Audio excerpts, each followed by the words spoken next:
Olá pessoal, bem-vindo ao canal Investigação e Lei TV. Meu nome é Sandra Di, eu sou advogada, ativista contra o tráfico humano e eu moro nos Estados Unidos. Toda terça e sexta eu estou aqui trazendo casos solucionados, casos sem solução e também de desaparecimentos misteriosos. Então, não perca os outros vídeos que nós temos no canal, dê uma maratonada. Mas vamos ao caso de hoje.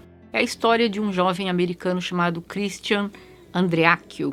Eu já havia feito esse caso há bastante tempo e uma das inscritas pediu, me perdoe, esqueci seu nome, mas aqui está o caso do Christian Shane Andreacchio. Ele nasceu em 4 de novembro de 1992. Ele tinha 21 anos na época dos fatos, que ocorreu em 26 de janeiro de 2014. Filho de Ray e Todd Andreacchio. Ele tinha um irmão chamado Josh, que é mais velho, e uma irmã mais nova. Ele morava em uma cidade pequena de 38 mil habitantes chamada Meridian, no Mississippi. Ele trabalhava em um barco rebocador. O rebocador é um barco usado para manobrar ou empurrar outras embarcações em portos, em mar aberto ou através de rios e canais. Ele amava o trabalho dele. Os amigos do Christian o descreveram como generoso, estava sempre disposto a dar o melhor dele para um amigo que precisasse. O Christian era super falante, era o cômico da família. A família toda diz que ele era assim a estrela de toda a festa. Ele fazia as pessoas rirem muito, ele era uma pessoa muito querida.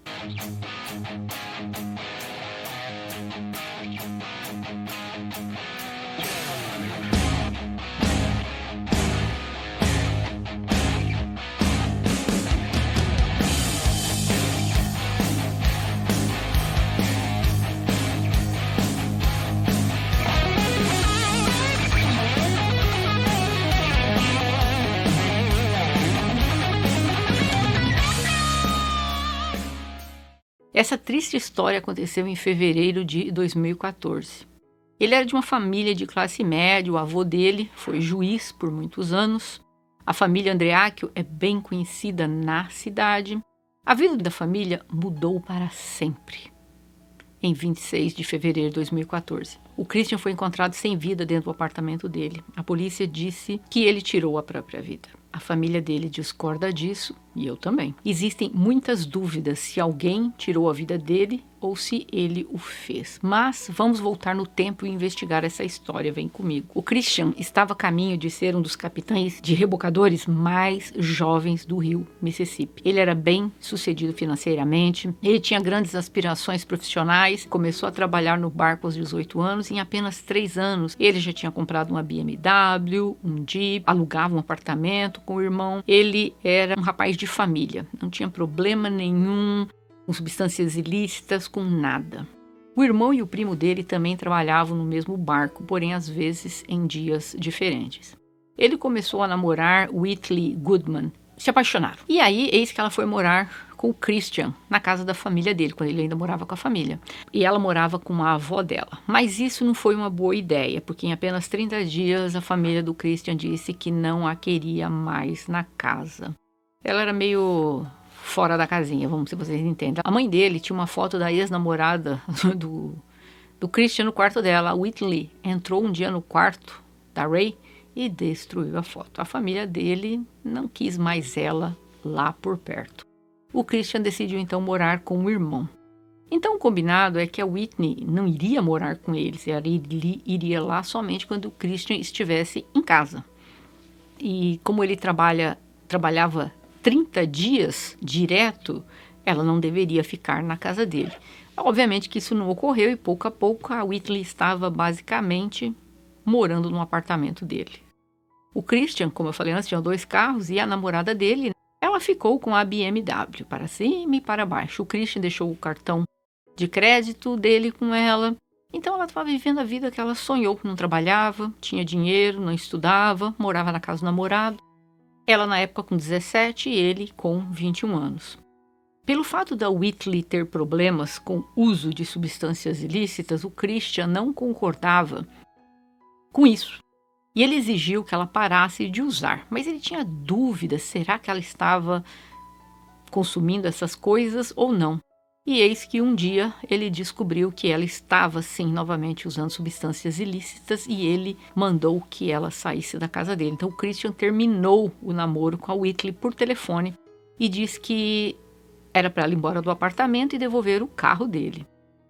Aqui entra na história um personagem, Dylan Swearingen. Ele era um dos melhores amigos do Christian. Ele telefonou para o Christian, contou que a Whitley estava dirigindo a BMW dele junto com um ex-namorado dela, Matt Miller. É um monte de gente nessa história, viu, pessoal? Esse ex-namorado da Whitley não somente consumia substâncias ilícitas, como vendia.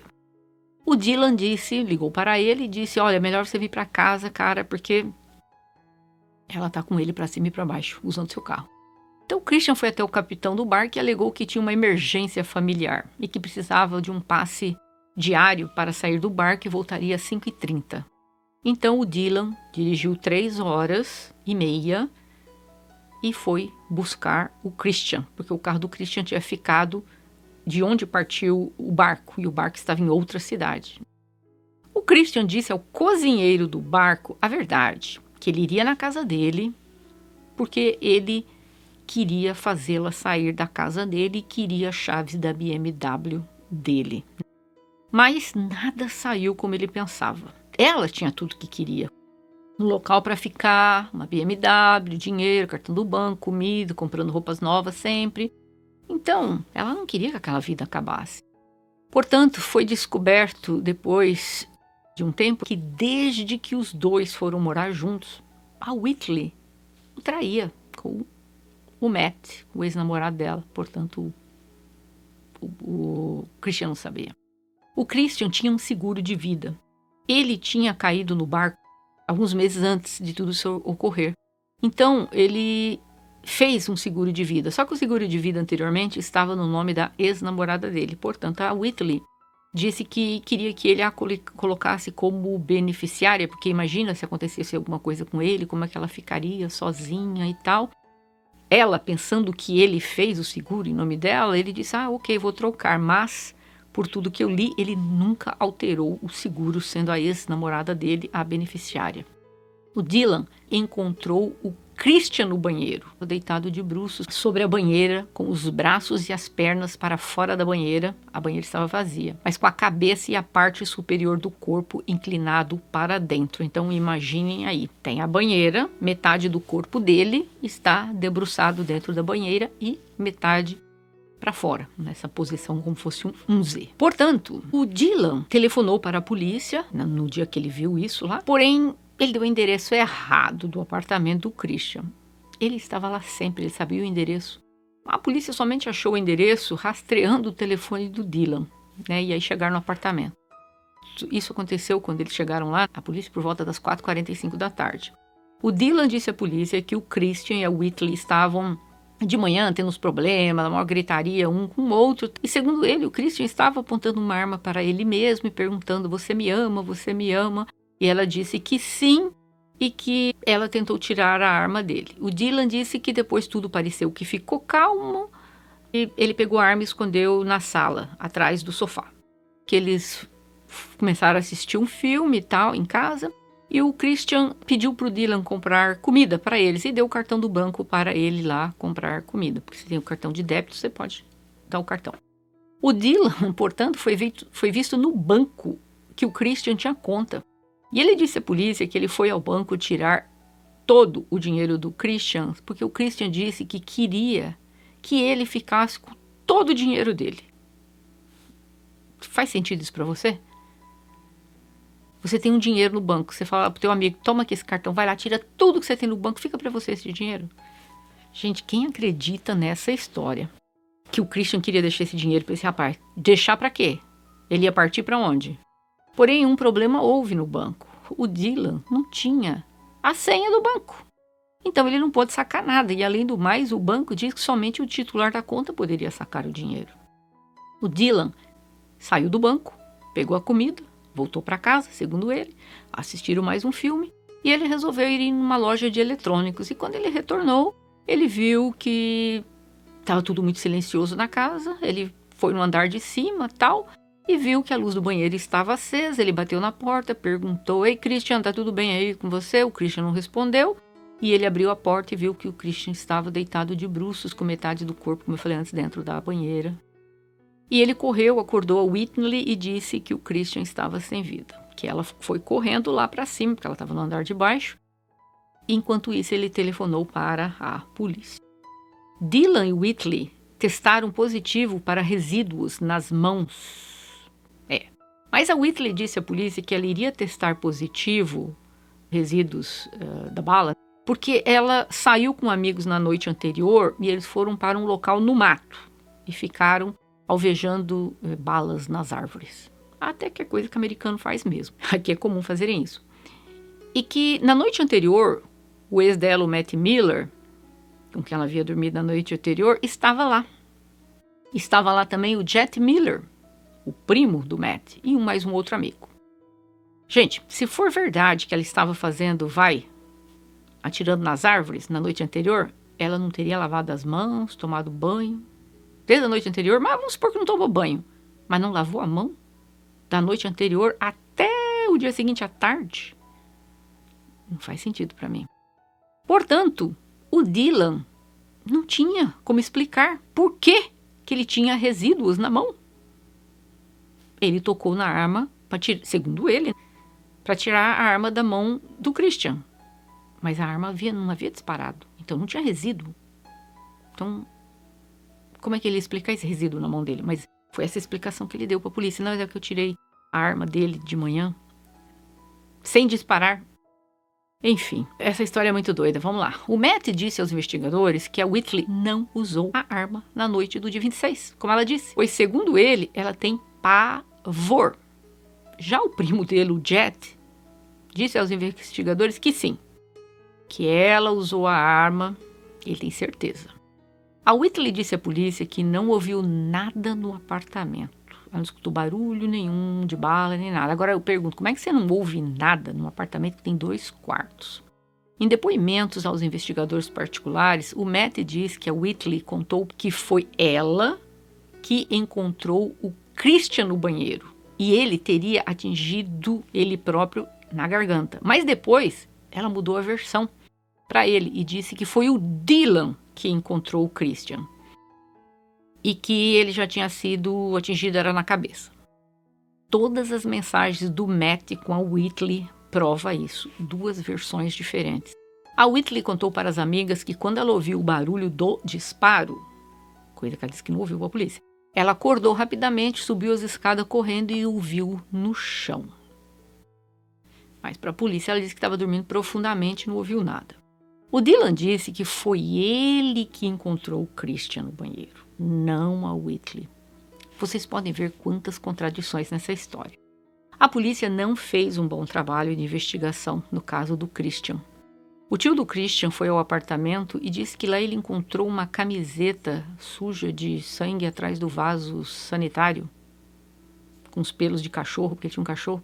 Agora, como é que a polícia chega para ver uma cena daquela, né, de crime, e ele estava caído no banheiro e nem pega a camiseta que está no chão para saber de quem que é o DNA, tem alguma coisa, não? Muito estranho.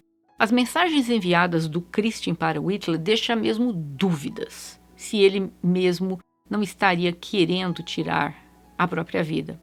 Ele disse em mensagens de textos enviadas para Whitley: eu não sei porque eu pensei que poderia fazer outra pessoa feliz quando eu não consigo me fazer feliz. Haha, que engraçado. Eu passo toda a minha vida perseguindo algo, olhando sempre para o alto, ficando positivo.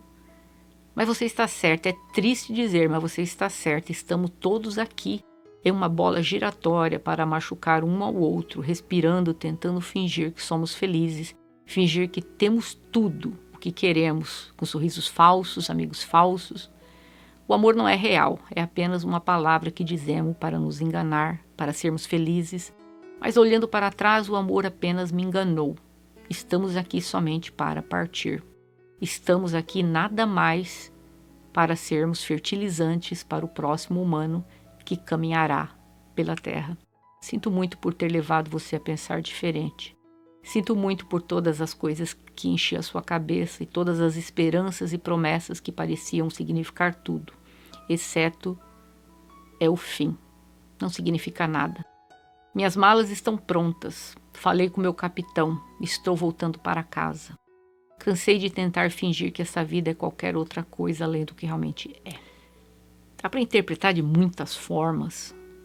Ele estava infeliz no trabalho, Mas ele passava para a família que ele era muito feliz no trabalho. Então essa mensagem claramente é de alguém que não estava bem. Aí a Whitley responde para ele: você se machuca tanto, você ri muito, então você deixa de existir. Eu não quero ser assim tão pessimista, mas estou apenas confusa. E o Christian responde: se for esse o caso, vamos tirar a nossa vida juntos. Sempre estivemos vivendo para não mais existir. Por que continuar arrastando nossas vidas? Vamos acabar com isso. Realmente, gente, as mensagens são bem sombrias, mas que faz muita gente pensar que ele tirou a própria vida. Porém, ao analisar um crime, temos que analisar todas as provas materiais. A ciência é fundamental em um caso como este. O que não mente é a perícia. É a única coisa que não mente dentro de um caso. Provas, elas falam, elas contam um crime. O que eu li eram mensagens entre ele e a namorada. Mensagem que obviamente faz alguém pensar: nossa, que triste, tirou a vida dele, não queria mais viver. Mas eu afirmo que não, que ele não tirou a vida dele. As provas de balística concluíram que alguém tirou a vida dele. Mas agora vamos explicar por que eu acho que não. Quando a arma foi enviada para o laboratório criminal, eles não encontraram nenhuma impressão digital. É isso mesmo, as impressões digitais do Christian deveriam estar na arma. Mas não estava, então claramente alguém limpou, mas limpou tão bem que tirou até a própria impressão digital do Christian, se era ele que estava, né, segurando a arma. Então entra aqui nessa história mais uma pessoa, Hayes. O pai do Hayes exercia na época um cargo altíssimo no estado do Mississippi. Ele tinha o cargo de promotor geral do estado. O Hayes tinha um problema também com substâncias ilícitas. Existem boatos que a Whitley e o Dylan pediu ajuda ao Hayes, porque eles eram amigos. Dizem que ele pediu ao Hayes para pedir ao pai dele para tirar a polícia da cena. E eis que entra uma pessoa nessa história chamado Mike Sims. O Mike depois na polícia, que no dia 9 de abril de 2014, ele viu que realmente o carro do Hayes, uma picape dourada, estava parada na frente da casa do Christian, às 4h51 da tarde. E logo em seguida, a polícia saiu. Então, este homem viu realmente o carro do Hayes às 4h51, né? Então, subentende-se que em certo período de tempo, o Hayes esteve sim na casa do Christian. Provavelmente quando o Christian já estava sem vida. Eu não acredito que o Hayes tem alguma coisa a ver diretamente com isso, que ele participou em eliminar o rapaz. Não acredito. Mas eu acredito que a pedido do Dylan e da Whitley, ele acabou indo lá na casa. Portanto, uma investigação que leva 3, 4, 5 horas, levou 45 minutos. Eu não sei se o pai dele achou: meu Deus, meu filho de novo metido aqui numa encrenca, eu vou tirar a polícia de lá. Porque o rapaz tinha um passado meio perturbador. Em 2016, a família do Christian resolveu consultar o Dr. Arden, um patologista forense que trabalhou 35 anos fazendo autópsia. E hoje ele é perito privado para casos criminais e civil. Eu fiquei chocada ao ouvir o que ele disse à família do Christian. Ele diz que a balística é inconsistente com a história contada pelo Dylan e pela Whitley. Ele afirmou que o corpo do Christian jamais poderia estar naquela posição, caído metade do corpo dentro da banheira, pois ele diz que pela posição que o Christian estava, não foi ele que causou o ferimento naquela noite fatídica.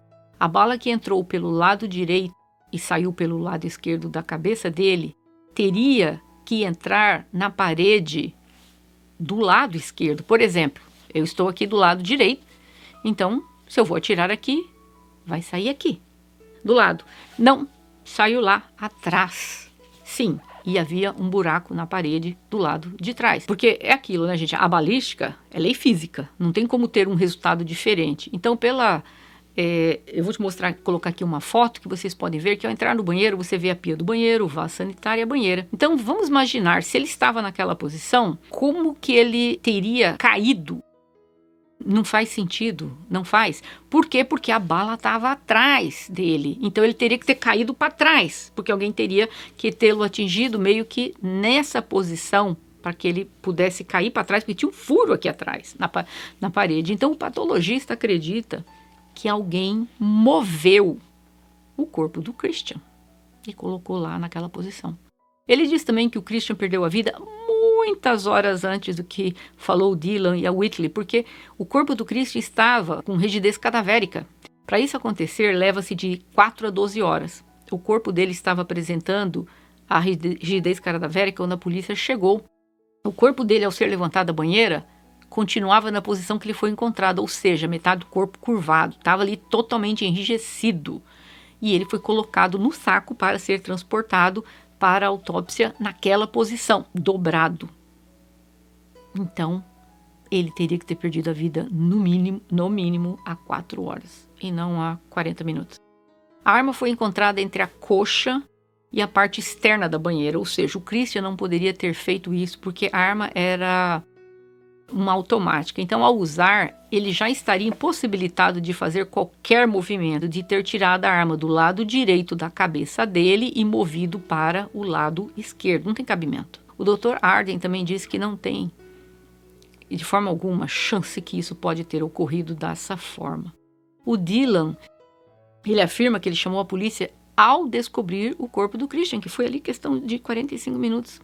A médica que fez a autópsia oficial do Christian disse que ele tirou a própria vida, porém, o coroner colocou que ele tirou a vida dele. Aqui nos Estados Unidos é diferente. O coroner investiga a cena do crime, vê os recordes do patologista, entrevista pessoas, mas ele não faz autópsia. Então, ambos os indivíduos presentes no local no momento do crime tinham um motivo financeiro para tirar a vida do Christian. A Whitley acreditava que ela era beneficiária do seguro de vida do Christian. O Dylan falou com um membro da família do Christian perguntando se a pólice do seguro já havia sido paga. Ou seja, o seguro de vida do Christian estava em nome da ex-namorada dele, Avery. Mas não consegui achar nada se ela veio a receber realmente o dinheiro depois disso ou não. Eu vi que a Whitley e o Jet Miller entraram na justiça contra os pais do Christian, contra vários YouTubers, e eles estão pedindo 47 milhões de dólares pelos danos sofridos. Segundo eles, por difamação do caráter deles, a ação não foi julgada ainda. Então, todos os YouTubers que falavam o nome do Jet, agora o nome dele não existe mais e só tem aquele som de bip, para não sair o nome dele, porque agora os YouTubers estão com medo que nessa ação eles saiam ferrados de lá, para não dizer mais. Ficou comprovado que o carro do Christian foi deixado na marina e esse carro foi movido de lugar. E ele tinha no carro 7 mil dólares e a arma. Alguém foi até o carro dele, pegou o dinheiro e pegou a arma, porque a arma foi encontrada com ele no banheiro. Só que ele não pegou o carro. Foi o Dylan que foi buscá-lo. Ele estava bem longe onde estava o carro. Como é que essa arma estava lá? Enfim. Família descontente, não aceitava, então a polícia encaminhou o caso para uma equipe de polícia diferente chamada The Mississippi Bureau de Investigation, MBI, que eu vou me referir aqui como MBI, ok? Formada por um investigador mais especializado e tal. O Dylan, ao ser entrevistado pelo MBI, disse que ele encontrou o corpo do Christian no banheiro. A Whitley afirmou ao MBI que foi ela quem abriu a porta do banheiro e encontrou lá. Aí o MBI concluiu que as declarações foram consistentes com as informações dadas anteriormente à polícia. Gente, mas isso não é verdade.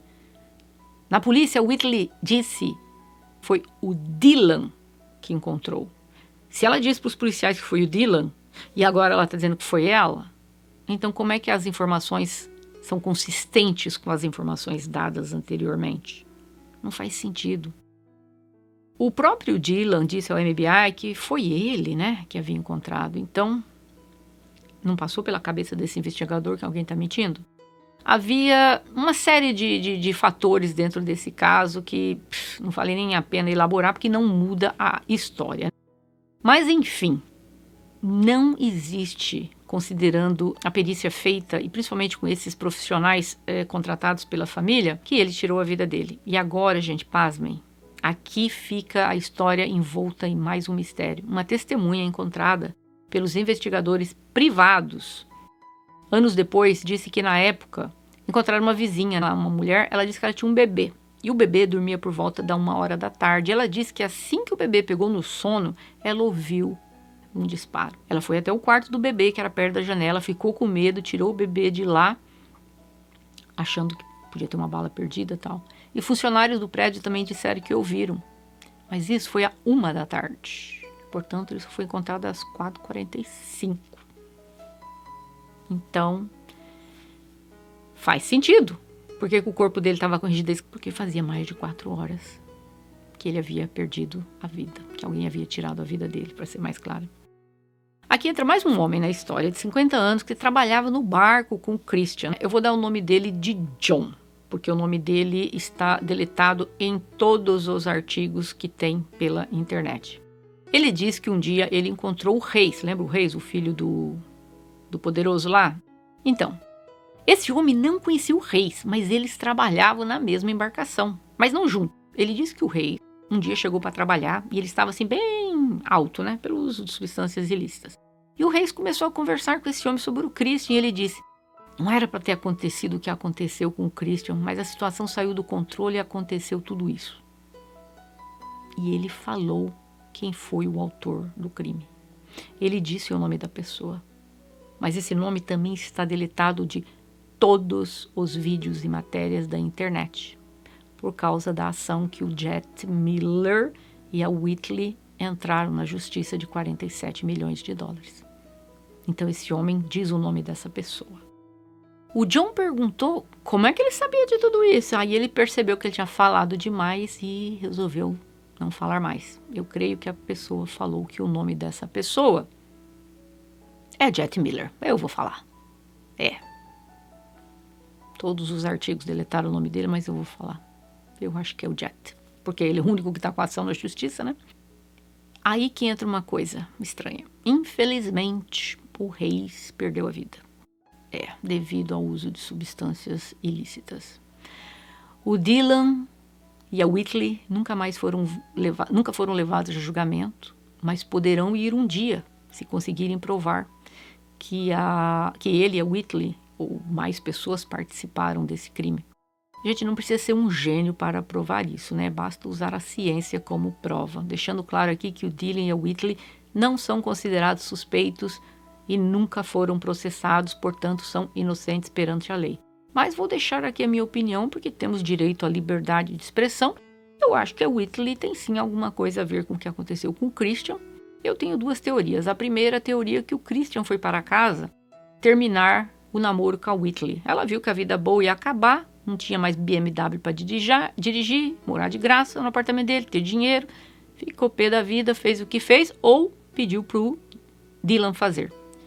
O Dylan fez, tirou a vida do amigo, pegou o cartão, foi lá no banco, tentar sacar tudo que tinha na conta, não pôde sacar o dinheiro, aí fizeram essa armação inteira. O rei seria a única pessoa que poderia dizer o que aconteceu realmente, mas ele não está mais aqui. E algo que me chama a atenção nessa história é que todo mundo tinha problema com substâncias ilícitas, mas não o Christian. E aí percebemos o perigo da influência de pessoas na nossa vida. Vamos aprender com esse terrível acontecimento. Não se junte a pessoas que fazem uso de substâncias ilícitas. As pessoas acabam se involucrando, às vezes, dentro de um crime até, por associação. Então, vamos aí, jovens, terem cuidado, não somente a juventude, isso serve para todos nós, né? Mas se você tem filhos aí jovens envolvidos com substâncias ilícitas, procure ajuda em uma clínica de reabilitação, procure ajuda se você que está ouvindo esse vídeo tem algum problema com substâncias ilícitas. É impossível, a pessoa não consegue sair disso sozinha. Então, o primeiro passo a vencer esse monstro é entender que você tem um problema e que você precisa de ajuda. Então, se você está passando por qualquer tipo desses problemas, por favor, procure ajuda imediatamente. Nós só vencemos os monstros que aparecem na nossa vida se os enfrentarmos de frente. Correr deles não adianta nada. Eles nos alcançarão. Então, tá aí. Todo mês de novembro, no aniversário do Christian, a família dele e os amigos celebram a vida do Christian. Eles escrevem mensagens que são colocadas dentro de lanternas e soltas no ar. É uma forma simbólica para eles relembrarem que ele nunca foi esquecido. Os autores deste crime estão andando por aí afora, mas, como disse a Ray, a mãe do Christian, alguém, algum dia, em algum lugar, irá falar. E a justiça poderá ser feita para o caso do Christian. Quero saber se vocês conheciam essa história e o que vocês acreditam que aconteceu com o Christian. O caso do Christian também vai ser caso de Netflix, mas já foi uma série muito grande aqui nos Estados Unidos. Eu não saberia dizer quem foi que exatamente tirou a vida dele, mas obviamente os dois estavam juntos. Foi um ou outro. Eu sou mais inclinado a achar que foi o Dylan. Vocês concordam com a polícia que ele tirou a própria vida? Ou vocês acham, como a família, e eu também acho que, infelizmente, não. Alguém tirou a vida dele. É esse o caso de hoje. Se vocês gostaram, deixa o seu gostei aqui para o YouTube entender que esse vídeo é bom e recomendar para outras pessoas. E, por favor, não esqueça de inscrever-se no canal. É isso, pessoal. A gente se vê em breve.